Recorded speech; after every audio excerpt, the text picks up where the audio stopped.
Kita nilai ada nggak penyulit, contohnya lilitan tali pusar. Terus yang ketiga, bagaimana posisi dagu si bayi? Apakah dia ke bawah atau dia ke atas? Karena kalau dia ke atas, pada saat sungsang kita lahirin kaki badan, jauhnya ini dia punya rahang bisa nyangkut nanti di tulang panggul ibunya.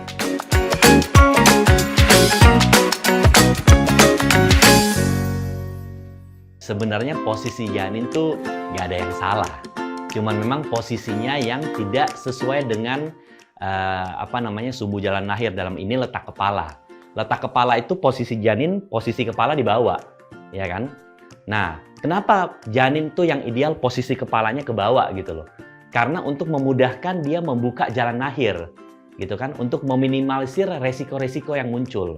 Nah, sebenarnya sungsang ini sesuai dengan jalan lahir karena bedanya yang tadinya kepala di bawah, kepala di atas. Tetapi tetap sesuai dengan sumbu jalan lahir. Yang tidak sesuai dengan sumbu jalan lahir, contohnya letak melintang. Atau bahkan letaknya agak nyerong, oblik gitu loh. Ini nggak akan bisa lahir. Melintang juga nggak akan bisa lahir, karena kan rahim bentuknya begini. Jadi yang bisa lahir sesuai dengan sumbu. Apakah kepala di bawah atau kepala di atas. Kalau kepala di atas tuh namanya sungsang. Nah, kalau dibilang salah sih enggak ya.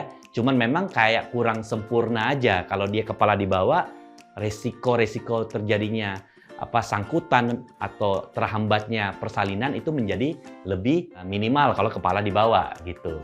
Jadi sungsang ini paling gampang memang kalau dokter sekarang ini mengetahui dari USG. Nah, itu bisa aja pas hamil sudah 7 bulan sungsang dia kepalanya di atas, tapi nggak usah khawatir.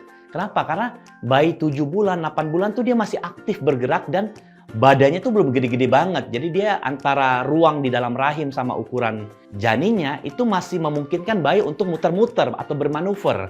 Nah, yang repot kalau dia sudah 8 bulan lebih. Udah 8,5 bulan, bahkan 9 bulan, dia masih sungsang, kepala masih di atas. Nah, itu yang ditakutkan nanti ketika mau persalinan, tetap sungsang. Dan sungsang ini membuat angka kegagalan persalinan normal melalui vagina menjadi lebih minimal. Jadi biasanya kita harus hati-hati kalau 8 bulan lebih pasien kita datang masih sungsang. Biasanya kita harus ajarkan kiat-kiat gimana caranya supaya bayi tersebut muter kepalanya ke bawah gitu. Saatnya mengkudu, mending kuis dulu. Nah, jangan lupa ya, kuis ini ada hadiahnya. Pertanyaannya, kapan biasanya dokter mengetahui posisi janin tersebut tuh sungsang? Tulis jawabannya di kolom komentar dan jangan lupa juga tulis akun Instagram kalian. Nah, sungsang ini bisa terjadi karena memang si bayi itu yang banyak gerak dan mau posisinya di atas, atau bisa juga ada kelainan bentuk rahim. Sehingga kelainan bentuk rahim tertentu yang dimana mau tidak mau bayi itu kepalanya harus di atas. Bisa juga salah satunya kalau ada miom, contohnya miom di rahim bagian bawah, itu pun bisa menyebabkan terjadinya sungsang. Atau bisa juga kalau memang air ketuban barangkali terlalu banyak. Bayi itu lebih gampang untuk muter-muter gitu loh. Bisa juga seperti itu.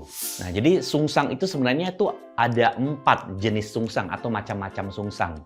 Yang paling sering namanya complete bridge. Complete bridge itu sungsang ya. Dalam bahasa Inggris. Complete bridge itu, jadi bayinya itu pantat sama kakinya berada di bawah. Nanti lihat di gambar ya. Complete bridge seperti itu. Yang kedua namanya frank bridge. Frank bridge itu kedua kakinya ke atas. Jadi pantatnya doang yang di bawah. Lihat di gambar juga. Terus yang ketiga namanya footling bridge. Jadi satu kaki ke atas, satu kakinya ke bawah. Dan yang keempat namanya kneeling bridge. Jadi knee-nya atau lututnya si bayi itu ke bawah. Jadi seperti begini dia. Jadi kayak nanti lihat di gambar aja lah gampangnya. Nah, dari 4 macam-macam sungsang yang sering terjadi memang complete bridge dan frank bridge. Bayi sungsang ini memungkinkan untuk dilahirkan normal. Cuman memang tingkat resikonya sedikit lebih tinggi. Makanya biasanya dokter menilai tuh, terutama dengan USG, berapa sih taksiran berat badan bayi sungsang ini. Biasanya kalau udah deket-deket 4 kilo kita harus hati-hati. Takutnya nanti kegedean. Terus kedua kita nilai ada nggak penyulit, contohnya lilitan tali pusar. Terus yang ketiga, bagaimana posisi dagu si bayi. Apakah dia ke bawah atau dia ke atas? Karena kalau dia ke atas, pada saat sungsang kita lahirin kaki badan, jauhnya ini dia punya rahang bisa nyangkut nanti di tulang panggul ibunya.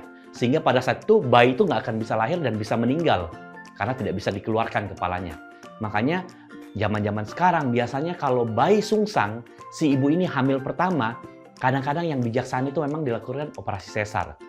Beda kalau umpamanya sudah kehamilan kedua atau ketiga ya. Hamilan pertama pernah lahir normal, letak kepala, yang hamil kedua sungsang. Kita bisa kira-kira tuh anak pertama umpamanya lahirnya 3,3 kilo. Adiknya berapa? Sama 3,3 atau bahkan lebih kecil. Memungkinkan sepertinya melahirkan sungsang. Dan melahirkan sungsang ini harus dikerjakan oleh dokter ya. Jadi kalau memang sudah sungsang, jangan melahirkan di tempat-tempat yang tidak ada dokternya gitu ya. Karena melahirkan sungsang ini punya potensi yang namanya nyangkut kepala itu atau after coming head.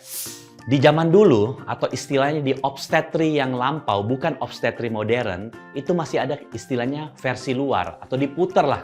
Kalau di Paraji atau dukun-dukun beranak tuh kadang-kadang di Indonesia masih dikerjain, diputer tuh bayinya dari luar. Tapi ini resikonya sangat tinggi. Apa resikonya? Bisa contohnya yang paling beresiko plasenta kelepas. Sehingga bisa bahaya buat ibu dan janinnya, bisa sampai dua-duanya meninggal. Versi luar ini, kalaupun mau dikerjakan, itu harus sama tenaga yang terlatih, dalam hal ini dokter kandungan yang terlatih, dan dikerjakan di rumah sakit. Sambil diputar, didengarkan denyut jantungnya. Begitu ada denyut jantung yang tidak bagus, denyut jantung janin tidak bagus, segera langsung masuk ke kamar operasi. Makanya harus dikerjakan di fasilitas layanan kesehatan, dalam hal ini rumah sakit, karena kalau terjadi gawat janin, langsung operasi. Cuman memang zaman sekarang tuh sudah mulai jarang dikerjakan si versi luar atau memutar bayi dari luar perut ibunya karena resikonya lebih besar daripada manfaatnya. Nah, biasanya kalau sudah 8 bulan lebih masih sungsang, dokter nyaranin cara yang namanya knee chest position atau bahasa Indonesianya adalah nungging.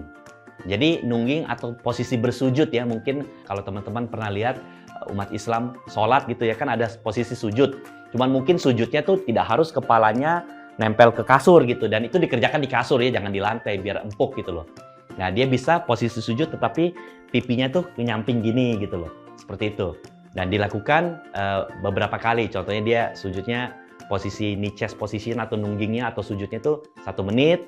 Nanti dia bangun, napas bentar. Supaya darah nggak terlalu banyak di kepala. Kalau kebanyakan di kepala kan pusing juga dia kan. Terus dia nungging lagi, bangun lagi, diulang setiap malam sebelum tidur kurang lebih 10 kali. Nah, itu secara alami, jika memang bayi itu mau berputar, dia akan berputar dengan sendirinya tanpa paksaan. Beda dengan versi luar ya, yang dipaksa dari luar. Dan ini aman buat si bayi.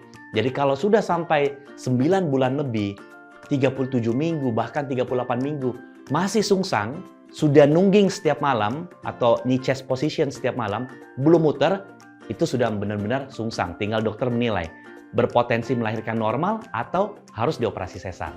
Oke Mams, itu tadi video seputar tentang janin sungsang. Semoga video ini bermanfaat dan jangan lupa share ke Mams yang lain.